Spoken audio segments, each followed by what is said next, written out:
Shalom, vamos a comenzar con este estudio sobre el libro del profeta Yoná. Ya nos encontramos en la lección número 3 y nos ocupa especialmente en este momento el capítulo 4, que empieza de esta manera. Yoná quedó muy disgustado por eso, refiriéndose a que Hashem había perdonado al pueblo de Nínive, porque este se había arrepentido, había vuelto en Teshuvá, y se enojó mucho. Y aquí nuevamente nos recalca Torah Emet en su comentario los motivos por los cuales Yoná, posiblemente los motivos posibles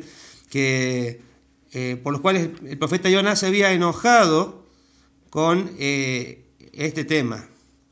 ¿Por qué él no quería darles el mensaje, darles la profecía a este pueblo? ¿Por qué él se había enojado cuando este pueblo se arrepintió? Entonces dice, por ejemplo, aquí hay dos motivos, de los cuales ya habíamos visto más también. Dice, en su condición de profeta, Jonás no quería que los habitantes de Nínive le obedecieran y retornaran hacia Hashem, pues tal actitud significaría la condena de los israelitas en la corte celestial por su constante rebeldía contra los profetas de Hashem.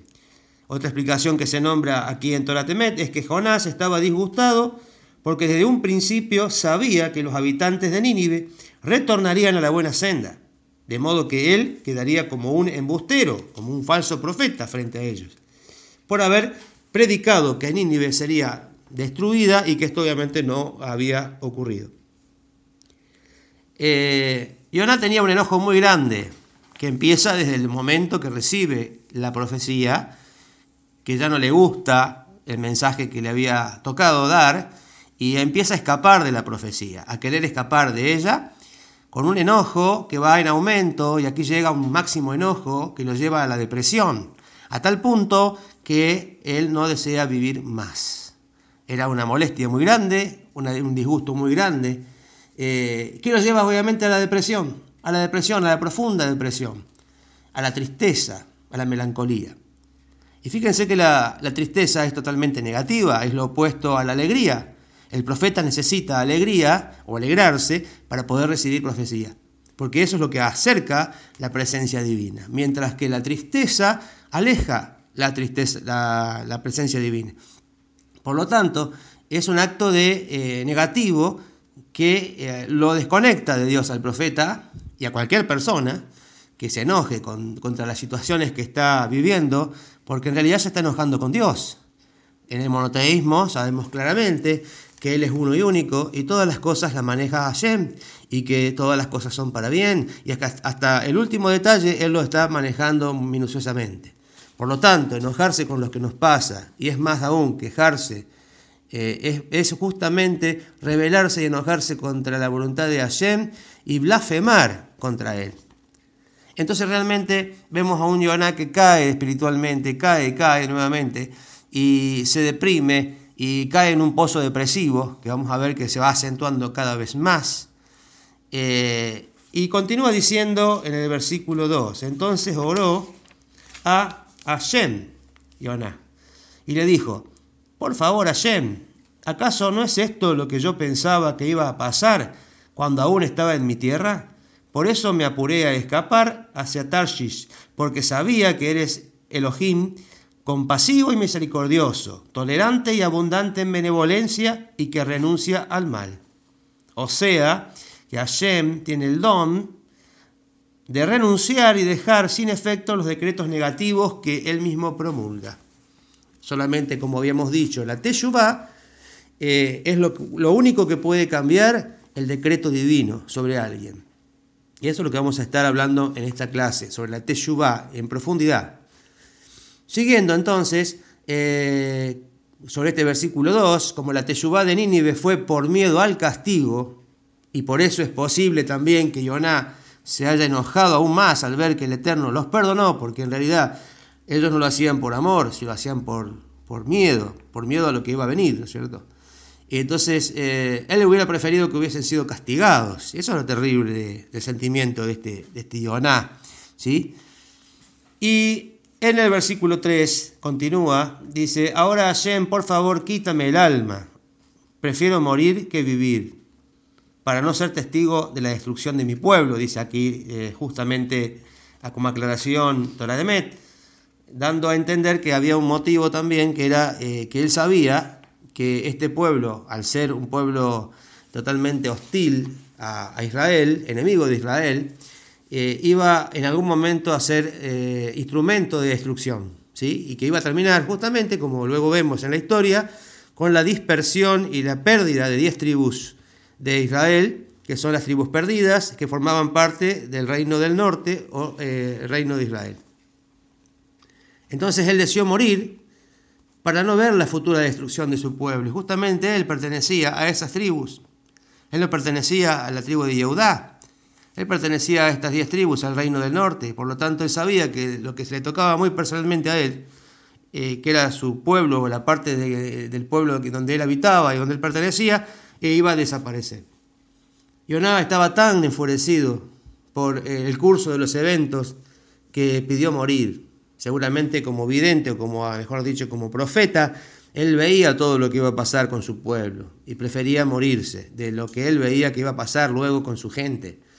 Esta situación de cuestionamiento al proceder del Eterno respecto a Nínive le causaba además una terrible angustia, porque él sabía, como una persona elevada, una persona profeta, espiritualmente muy elevado, lo más elevado de las personas del mundo en ese momento, que él sabía que estaba haciendo mal, que estaba transgrediendo, que estaba cayendo en un pozo negativo de ofensas y de alejamiento del Eterno.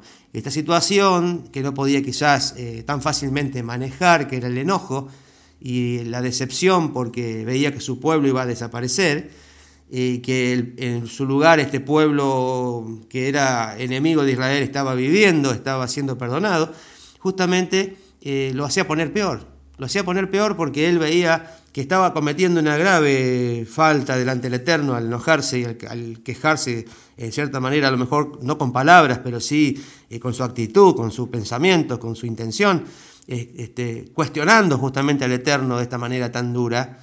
Y sabía que estaba haciendo lo incorrecto, así que encima de la situación negativa que se estaba dando, su reflexión era que estaba él actuando también mal ante esta situación, y eso le hacía poner aún peor. El versículo 4 dice: Hashem le dijo, ¿tan apenado estás? Yoná, después dice el 5, salió de la ciudad y se sentó al este de la ciudad, donde se hizo una cabaña, una suca. Nínive se había salvado, y mientras Yoná permanecía a un borde de la ciudad, en la periferia, fuera de la ciudad.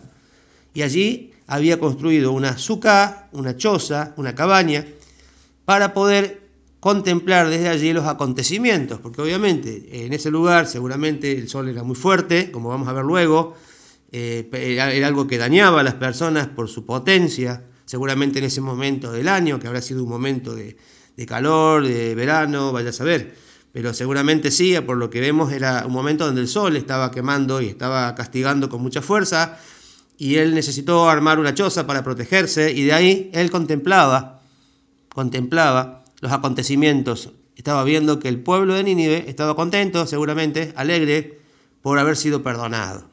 Y él quedó mal por esta situación. Allí, oculto en una cabaña lejos o a las afueras de Nínive.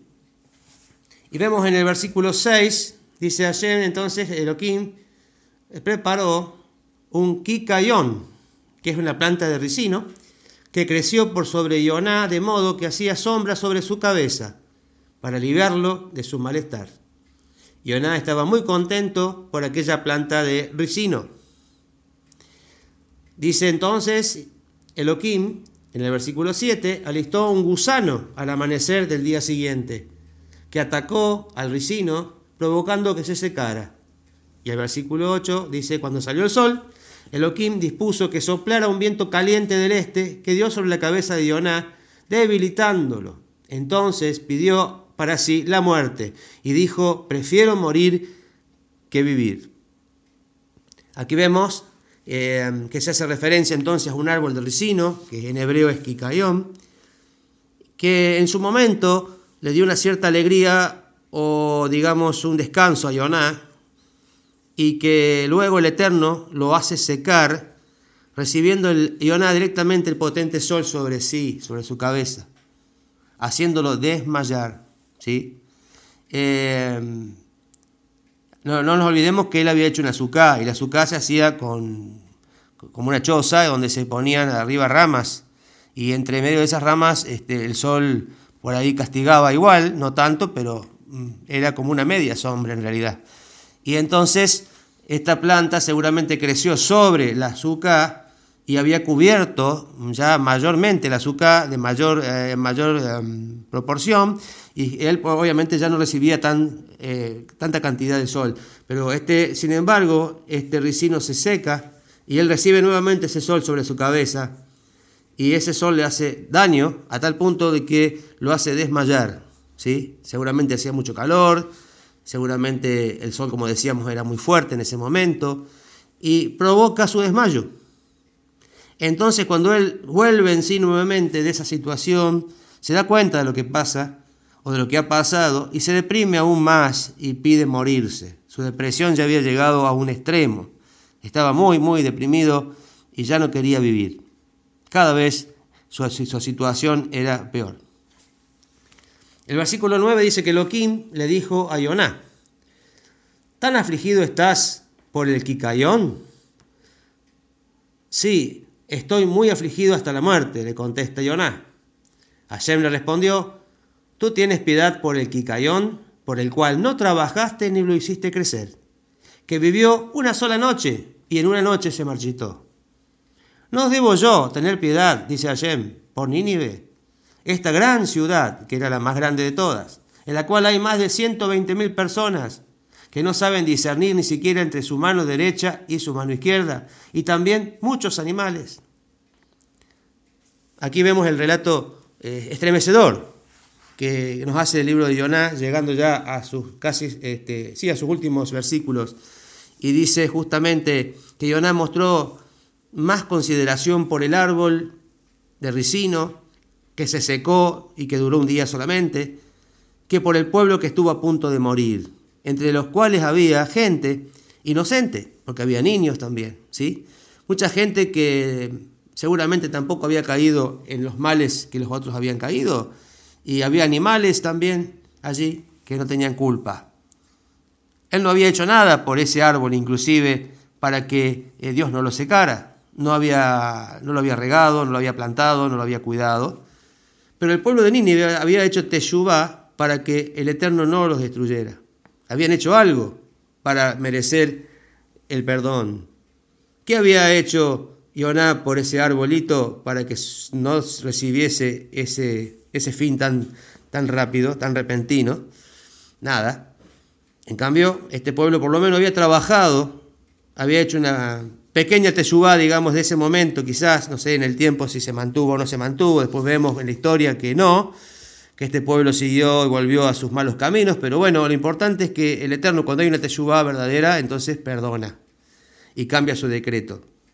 Y siempre es buena e importante la teshuvá, aunque sea por un momento, aunque sea pequeña por un instante, por unos días, por un año, por unos meses. Siempre es importante la teshuvá y es considerada por el Eterno y tiene virtud de cambiar el mal decreto. Entonces el Eterno le muestra a Yoná que aparte de la justicia debe haber también misericordia, que justamente el mundo Hashem lo maneja con justicia, pero también lo maneja con misericordia.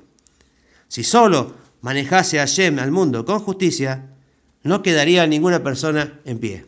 Sería tan terrible que ninguna persona podría sobrevivir. Y el libro de Yoná termina aquí. No nos cuenta nada más. Lo que pasó con Yoná personalmente no lo sabemos.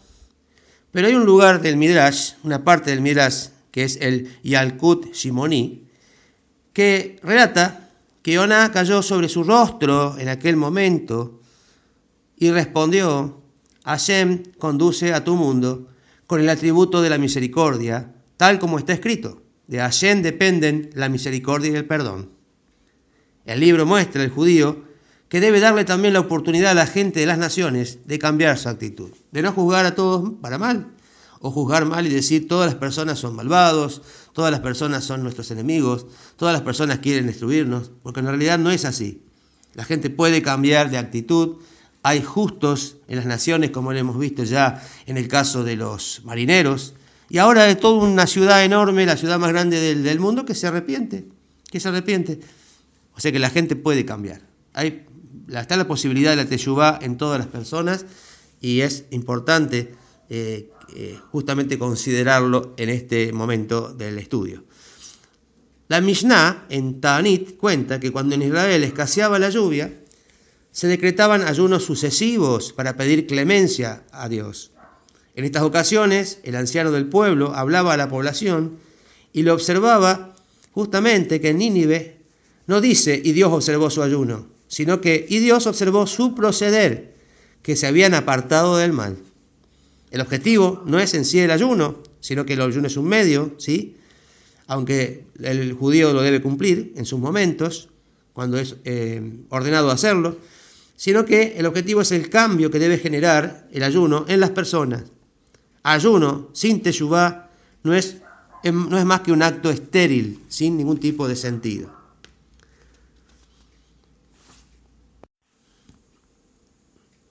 Bien, vamos a hablar ahora de la teshuvá, específicamente. Vamos a analizar un poco todo esto que fue pasando en este libro con respecto a la teshuvá y después vamos a agregar algunos conceptos más tomados del libro del conocimiento, que es el libro del Rambam, de Maimónides, que forma parte del Mishneh Torah. La teshuvá, como habíamos dicho ya en otros momentos, es retorno a Dios con arrepentimiento. Asimismo, los sabios califican la teshuvá como un acto engañoso. ¿Por qué? ¿Qué significa esto? ¿No dice acaso justamente el Pirkei de Rabí Eliezer que los habitantes de Nínive estaban cercanos a la teshuvá o eran fáciles de influenciar a la teshuvá? Para responder a esta pregunta debemos entender que la teshuvá puede funcionar en varios niveles. Lo más habitual es que una persona se asuste de las consecuencias directas de una acción, por ejemplo, de fumar, y que esto le sirva como persuasivo para alejarse del hecho. La teshuvá de Nínive perteneció a esta categoría, por lo tanto sus habitantes corrigieron sus acciones externas, devolviendo, por ejemplo, lo que habían robado, etc. Sin embargo, no se modificó en ellos la cosmovisión que trajo aparejada la transgresión y que dejó latente en su ser íntimo para volver luego a incurrir en él. O sea que no cambiaron de fondo, no hubo un cambio de interno, de fondo, sino exterior de un momento por un temor a que le pasara lo malo. Su proceder justamente fue el resultado del miedo, de la amenaza de destrucción.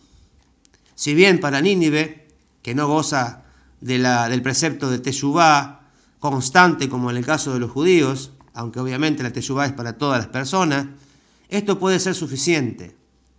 No es el caso, por ejemplo, respecto de Israel. A Israel siempre se le demanda mucho más. Por consiguiente, la consecuente demanda recriminatoria de Israel, temida por Jonás, seguía en pie.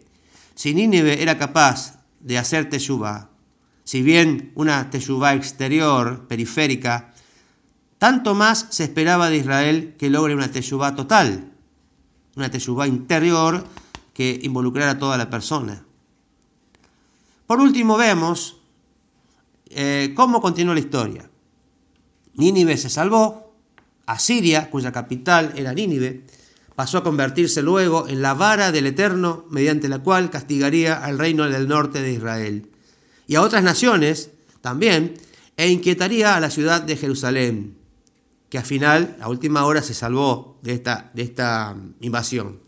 Al final, Asiria cayó, al igual que todos los imperios que fueron decadentes moralmente. ¿Le sirvió entonces la teshuvá a Nínive? Solo para salvarse en el momento. Si la teshuvá hubiese estado acompañada de un proyecto espiritual para el futuro, Asiria hubiese cumplido otro rol diferente, más sensible, al de ser justamente los verdugos de la humanidad. La teshuvá momentánea repitió la actitud de Caín, la actitud de Ismael, hijo de Abraham, cuando estaba muriéndose de sed en el desierto, que hubo un arrepentimiento del momento, y después volvieron a sus andadas. Y otros que se alejaron también transitoriamente de sus pecados, de sus transgresiones. No tuvieron un efecto duradero, porque la teshuvá no había sido profunda del interior de la persona. tal como sucedió con Nínive. Dios responde a la teshuvá de la gente y le brinda nuevas oportunidades dándoles más vida, con más oportunidades justamente de vivir mejor y vivir como debe ser. Esto no garantiza que los que reciben este perdón, los beneficiarios de la bondad divina, utilizarán esta benevolencia correctamente. Frente a esta historia, nos debemos preguntar, ¿qué naturaleza tiene nuestra actitud, por ejemplo, en el día de Yom Kippur, que es el día de la expiación? Es un día especial para el judío, pero también para el no ágida. ¿Es superficial esta teshuvá que hacemos como lo fue en Nínive? ¿O es firme y es duradera? ¿Llega realmente a la esencia de nuestro ser, modificando nuestra forma de ver las cosas y nuestra acción en conjunto? ¿Tenemos proyectos valiosos para enfrentar el futuro? En la actualidad no gozamos de profetas, por ejemplo, como en ese tiempo. Tal como está escrito, no vemos ya nuestras señales, no hay más profeta, según dice el Salmo 74:9. Pero sí gozamos el tener un libro que nos relata el deseo de Dios hacia las naciones. Un libro que relata explícitamente cómo la misericordia de Hashem no se reserva solamente para su pueblo elegido. En este sencillo libro, que es el libro del profeta Yoná, podemos constatar qué es lo que le agrada a Dios y cuál es nuestro papel como ser humano. Hashem ve los actos tal como se declara. Hashem vio sus actos, los actos de Nínive. Pues Hashem toma en consideración fundamentalmente los actos, las acciones concretas de bien, más que toda otra forma de manifestación exterior, como son las ropas de duelo, los ayunos, etc. Nínive es un ejemplo para que aprendamos que nuestra vida tiene un sentido y una misión. No es el judaísmo, no es la religión, no es ir detrás de los ídolos o de los intermediarios. Sí es el noajismo, sí es el pacto que Dios tiene con nosotros. Sí es el modo de vida que Dios diseñó para nosotros. Sí es el hacer de este mundo una morada para Dios. Ahora es el momento y debes compenetrarte con lo tuyo. Debes actuar con bondad, debes actuar con justicia. No tiene sentido escapar de Dios, pues en ese caso la vida te va a devorar. Más bien, realízate, dedícate a cumplir con la voluntad de Dios, atiende a su sabiduría. Y ahora sí vamos a dedicarnos a analizar algunos momentos, algunos aspectos, digamos, especiales de la teshuvá. Como ya dijimos, que el mensaje principal del libro de Yoná es la teshuvá, así que vamos a ahondar un poco en el tema. Así le sacamos más jugo a este curso. Vamos a ver la definición, lo que nos dice justamente Rambam, Maimónides, sobre la teshuvá, ¿sí? Dice, ¿qué es la teshuvá íntegra? Es cuando se presenta frente a alguien la posibilidad de cometer una transgresión que ya había cometido y puede volver a transgredirla, pero desiste y no lo hace porque volvió en teshuvá, y no por temor ni por debilidad. ¿Cómo es ello? Si alguien tiene relaciones prohibidas con una mujer y después de un tiempo nuevamente se encuentra con ella, estando solos en una habitación, y su amor por ella y la fuerza de su cuerpo continúan y se encuentran en el mismo lugar donde habían cometido la transgresión, es decir, se repiten las mismas condiciones de cuando habían transgredido, y desiste esta persona y no transgrede, aquel es un Baal Teshuvá, o sea, un arrepentido íntegro. ¿Sí? Es lo que expuso el rey Shelomó. Recuerda a tu Creador en los días de tu juventud. Eclesiastés 12:1. Si un individuo retorna recién en los días de su vejez, cuando le es imposible hacer lo que hacía antes, ya que ahora no tiene la misma fuerza y pasión que antes para cometer la transgresión, y tal vez sea por ello que no transgrede, a pesar de no considerarse una teshuvá destacada, aquello tiene validez y es considerado Baal Teshuvá, un arrepentido íntegro, incluso si cometió transgresiones todos sus días y volvió en teshuvá, o sea, retornó a la senda de Hashem el día de su muerte, y murió así. Todas sus iniquidades son perdonadas, como expone el libro de Eclesiastés, hasta que se oscurezca el sol, es decir, el día de la muerte. O sea que el que recuerda a su Creador y retorna antes de su muerte es perdonado. La definición de la teshuvá básica. ¿Qué es teshuvá básica?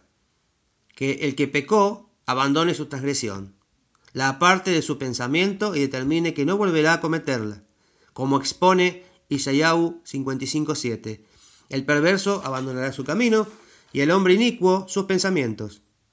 Asimismo, que se arrepienta de haber transgredido, como expone también, luego de retornar, me arrepentí y después que me enteré de la gravedad de mi transgresión, me golpeé el muslo por causa del arrepentimiento, es decir, me comporté de una forma que denota sufrimiento, según nos dice Irmiyahu 31:18. Que sea testigo en su favor quien conoce los misterios, o sea, Hashem, que jamás volverá a cometer esa transgresión, como expone el libro de Osea 14:4. Ya no diremos más a las obras de nuestras manos, Dios nuestro, pues en ti haya misericordia el huérfano. Es decir, que no volverán a transgredir. Debe confesarse con sus labios y pronunciar estas determinaciones que tomó. Quien hace una confesión verbal, pero no decide abandonar su mala conducta, se asemeja a quien se sumerge en un baño ritual para purificarse, teniendo un reptil que transmite impureza ritual en la mano, cuya inmersión es inútil hasta que esta persona suelte al reptil. Asimismo expone también el libro de Proverbios, Mishlé 28:13, quien confiesa y abandona las transgresiones será tratado con misericordia.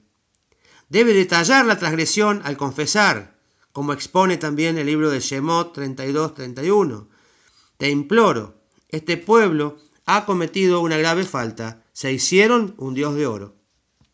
Acerca de las sendas de la teshuvá nos dice también Maimónides que es de las sendas características de la teshuvá que el arrepentido siempre clame ante Hashem para que lo perdone con llantos y súplicas, que dé sedaká o caridad de acuerdo a sus posibilidades, que se aleje mucho de aquello que le haya hecho pecar, que cambie su nombre inclusive si es necesario.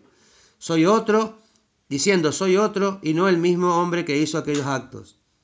Que modifique todas sus acciones para bien, encaminándolas hacia la senda de la rectitud.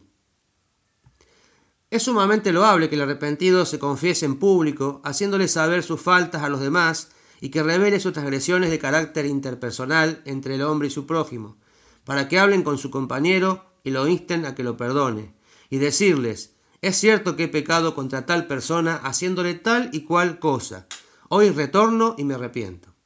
Todo el que sea orgulloso y no haga saber su transgresión y su arrepentimiento a los demás, sino que oculta sus iniquidades, su retorno no es íntegro. Como expone también el libro de Proverbios 28:13, quien oculta sus iniquidades no prosperará. ¿De qué casos estamos hablando? De las transgresiones de carácter interpersonal. Pero las transgresiones entre el hombre y Hashem no hay que hacerlas públicas. Y el hecho de revelarlas, incluso, es un atrevimiento, porque estaría demostrando que no se avergüenza de ello, sino ha de retornar ante Hashem, bendito sea, y detallar sus transgresiones ante él, o sea, en privado.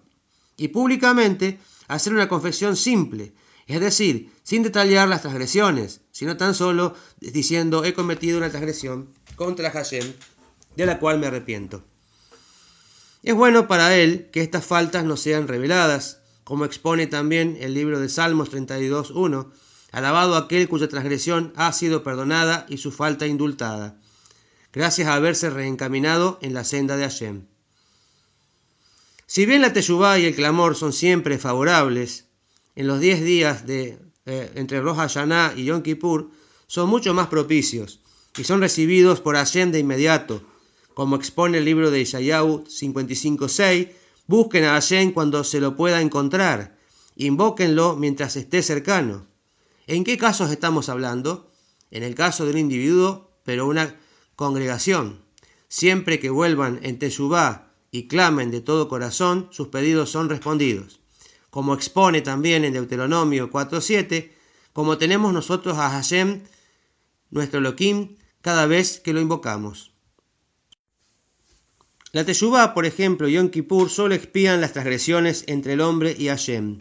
Por ejemplo, en el caso de haber cometido algo prohibido, haber tenido relaciones íntimas prohibidas, etc., pero las transgresiones de carácter interpersonal, o sea, realizadas contra otras personas, por ejemplo, quien hiere a su prójimo, por ejemplo, lo maldice, le roba, etc., nunca serán perdonadas hasta que le dé a su prójimo lo que le deba y se reconcilie con él. Aunque le devuelva el dinero que le deba, debe reconciliarse y pedirle perdón, incluso si solo irritó a su prójimo verbalmente. Debe apaciguarlo y suplicarle que lo perdone. Si su prójimo no desea perdonarlo, que el transgresor le mande 3 amigos para que le supliquen y le pidan que lo perdone. Si no es apaciguado con esto, que le mande gente para que le hablen una segunda y una tercera vez. Si no es apaciguado ni siquiera entonces, lo deja y se va. Y este que no perdonó es considerado transgresor. Pero si se trata de su maestro, que vaya incluso a pedirle perdón 1000 veces hasta ser perdonado. El individuo tiene prohibido actuar con crueldad y no reconciliarse con quien haya pecado contra él, sino que debe ser fácil de apaciguar y difícil de enojar. Cuando el transgresor le pida disculpas, que lo perdone de todo corazón y con ganas, incluso si lo hizo sufrir y cometió un gran pecado contra él. No ha de vengarse ni guardarle rencor. Esta es la senda de la descendencia de Israel y su sentimiento apropiado. Pero los gentiles crueles, no los justos, no actúan de este modo, sino que guardó su ira para siempre, según dice Amós 1:11. Así expone sobre los gibonitas debido a que no perdonaron ni se reconciliaron. Los gibonitas no son parte de los israelitas. Shemuel, 2 Shemuel 21:2. Y para terminar vamos a hablar de un tema también interesante que habla de qué pasa cuando la persona ya murió, ya falleció, aquel que hemos ofendido. Quien transgrede contra el prójimo y éste muere, antes de que le haya pedido perdón, que lleve 10 personas a la tumba y que diga: he transgredido contra Hashem, el Dios de Israel, y contra esta persona, haciéndole a él tal y tal cosa. Pues una transgresión contra el prójimo es también una transgresión contra Hashem. O sea que uno tiene que pedirle primero perdón a Hashem por haber ofendido al prójimo, pero tiene que también pedirle perdón al prójimo, si no, no tiene ningún valor. Si le debía dinero, que él se lo entregue a sus herederos. Si no sabe quiénes son sus herederos, y no es posible saberlo, que lo entregue al tribunal rabínico y que se confiese delante de ese tribunal. Esto es para el judío. Obviamente que nosotros no lo vamos a poder hacer de esta forma, pero sí es posible rectificar con sus descendientes, ¿sí? Y si no lo podemos hacer con sus descendientes, y bueno, quedaría la posibilidad, justamente si le debíamos dinero, con ello entregarlo para alguna obra de beneficencia, hacer tipo sedacá, digamos, darlo a causas nobles. Bueno, y así de esta forma hemos llegado al final de esta lección número 3. Espero que les haya realmente agradado y les haya servido. Y bueno, cualquier cosa pueden comentar a continuación del estudio. Shalom, shalom.